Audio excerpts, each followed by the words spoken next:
تیمم میں 3 فرض ہیں۔ نیت کرنا یہ تیمم میں فرض ہے، تو اگر کسی نے بغیر نیت کے ہاتھ مٹی پر مار کر منہ پر پھیر لیے اور ہاتھوں پر پھیر لیے تو اس سے تیمم نہ ہوگا جب تک تیمم کی نیت نہ ہوگی۔ اور دوسرا فرض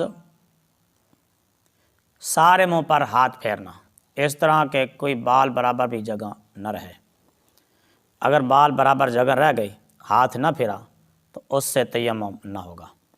داڑھی، مونچھوں، بھووں کے بالوں پر ہاتھ پھیرنا ضروری ہے، اور منہ جتنا وضو میں دھونا فرض ہے اتنے حصے پر ہاتھ پھیرنا بھی فرض ہے۔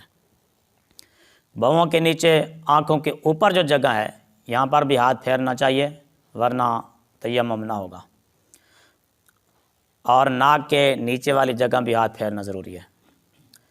عورت نے اگر ناک میں پھول وغیرہ پہنے ہوں تو اس کو اتار کر تیمم کرے گی ورنہ اس جگہ ہاتھ نہ پھرے گا اور تیمم نہ ہوگا۔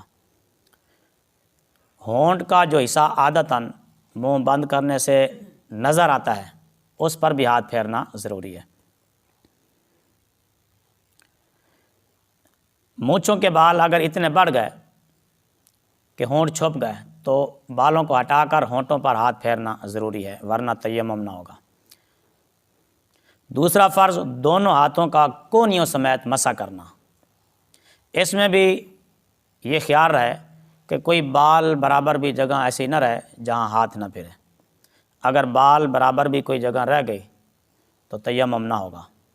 لہٰذا اگر کسی نے ہاتھ میں گھڑی، چھلے، انگوٹھی، کنگن، چوڑیاں وغیرہ پہنی ہیں تو ان کو اتار کر یا ان کو ہٹا کر ہاتھ پھیرنا ضروری ہے ورنہ تیمم نہ ہوگا۔